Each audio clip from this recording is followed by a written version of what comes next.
Meron na naman akong candies na dumating. Ayan. Binuksan ko na rin ito kaagad para makita na ninyo ito at mabidyuhan ko na rin. Tapos, chinek ko na rin ito kanina para malaman ko kung sakto ba yung dineliver sa akin ni seller. Kung meron mang kulang, para makontak din natin agad si seller. So, mas marami ito ngayon na nabili ko kaysa nung naunang video ko ng mga candies. At marami ding bago dito. Ayan. So, mas mabuti nang hindi tayo pabalik-balik yung display sa mga candies para hindi magsawa yung mga bata. At isa-isahin natin para malaman nyo kung magkano yung bintahan ko dito. So, unahin na natin ito si Mumu. Ito na candy. Ayan. So, binibenta ko siya sa tag 2 pesos. Ito naman, marshmallow. Ayan. Cotton mallow. Napakaganda niya. Napakabango. So, binibenta ko ito na tag 1 piso. So, ayan. Ito bubble gum ito. Si JJ. So, binibenta ko siya ng tag 2 pesos. Ito sa akin, pinapresyohan ko siya sa 1 piso o 6 pesos. Dahil kadalasan bitbit ng mga bata, yung tag 2 pesos lang. O kaya, pag meron silang sobra na, pag inutusan sila ng kanilang mga nanay, so may sobra silang mga piso, dito na nila yun binibili ng mga candies. Ayan. So, ito, tag 2 piso. At maganda ito. Ito, bago ito. Diba? Tag 2 piso yung bintahan ko dito. Diba? Ang ganda. Ang ganda ng kulay. Wait. So, wait lang. So, maliit yung lalagyan natin. So, ito, marshmallow pa rin. Piso yung bintahan natin dito. Ayan. Ito, ubusan ako ng 2 flavor. So, isa na lang yung nakuha ko. Si strawberry. Wala si orange at si coke. Mabenta din yun kasi si coke at si orange.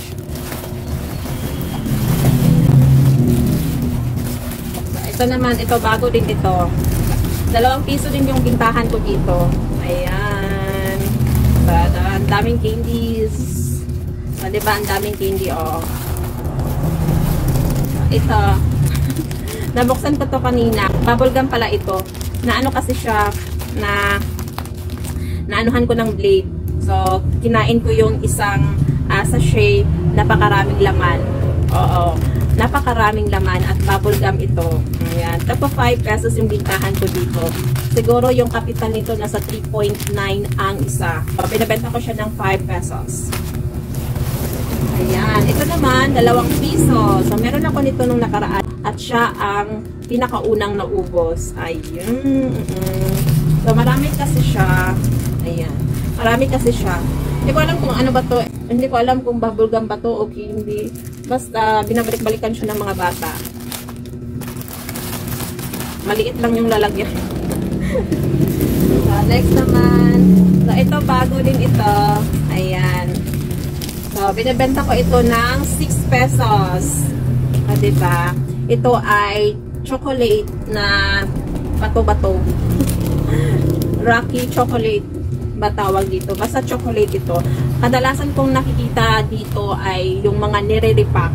So, bumibili sila ng 1 kilo tapos nire-repack nila. So, ito nakita ko lang sa binibilhan ko ng mga binibilhan ko ng candies online. Tapos, wala lang. Nag-try lang ako. Diba? Nasa yung capital natin dito nasa 4.4. So, nasa mga ganung mga presyuhan siya sa kapital nito. So, binibenta ko siya ng tatag 6 pesos. So, pwede na ito sa tatag 6 pesos. Ayan. So, ito din. Ayan, ito. Enjoy na enjoy yung mga bata dito. Yung padudo, yung pacifier o yung chopon. Para siyang chopon on sa parang dudo-dudo. Basta tawag dito ay dudo candy. Tapos, enjoy na enjoy yung mga bata dito sa pamimili sa akin ng mga candy. At ito din, madali rin siyang naubos sa akin. Yan, tag 2 pesos yung bintahan ko rin dito. So, ayan pa. So, last, itong mga candy. Ala, dami na. So, ito, pakita ko sa inyo ng close up. So, diba? Ito. Napakagandang candy. So, binibenta ko ito ng tag 5 pesos. nakalimutan ko kung magkano yung presyuhan nito sa tag-iisa. Basta binabenta ko siya ng 5 pesos. Siguro nasa 3 pesos siguro yung kapital nito. So, hindi lang ako sure.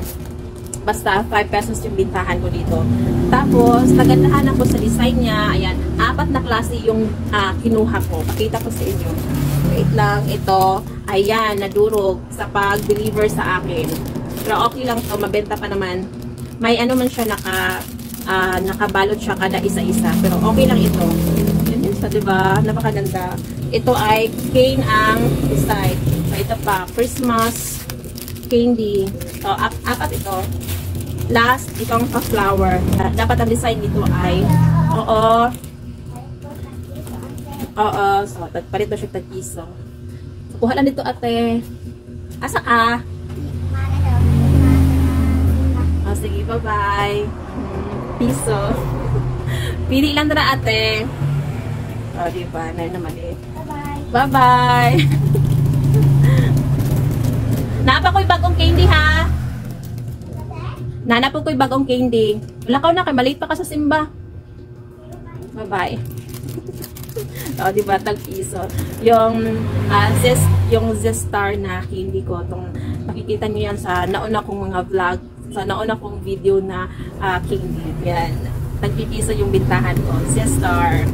Ayan, ito pa. So, balik tayo dito.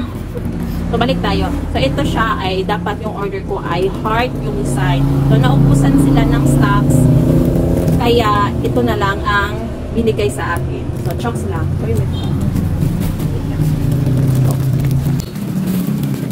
So, ana, pa tayo. So, ito yun siya. Anan. So, ito yung mga, so, ito na yung lahat. Ayan.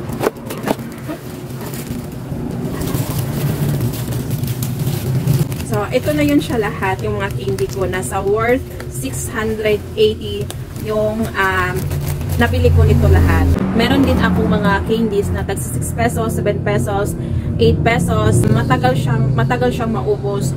Kaya nagtry ako ng 1 piso, 2 piso na binibenta ko.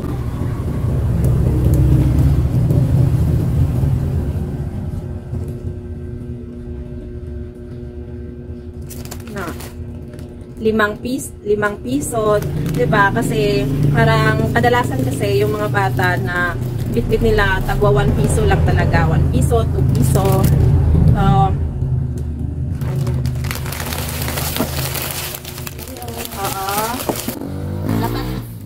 Dapat nakaiba-iba yung display natin sa 1 piso, 2 piso.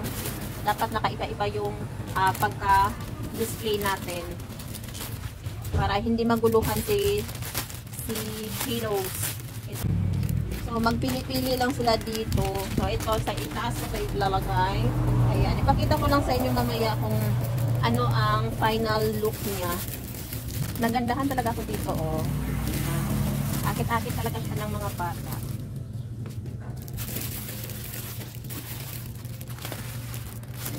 Mabenta talaga ito sa akin. Ito na yung mga candies ko. Ayan. So, ginanyan ko na siya. So, nilapag ko lang siya lahat para makita ng mga bata at pag gusto na sila kung ano yung kukunin nila na candy. Ayan. So, ito tag 6, tag 2 pesos, 2 pesos, 1 peso, 5 pesos. Ito 2 pesos, 2 piso. Ayan. So, sanay na yung mga bata dito sa akin sa presyuhan ko. So, ayan yun siya. Ayan. Yan, nakakit muna. Dapat kasi ganito itong ginagawa ko na wire. Kaso lang, nawala yung flies ko. Kaya, hindi ako makagawa ng ganitong wire para sa sabitan. So, dito muna tayo sa clip ng sampayan. So, magaling tayo sa DIY kasi. Ano na siya. So, ayan. So, bibili lang tayo next time ng mga pangsabitan sa ating candy. So, yun lang na muna guys. Hanggang doon na muna tayo. Bye-bye. God bless.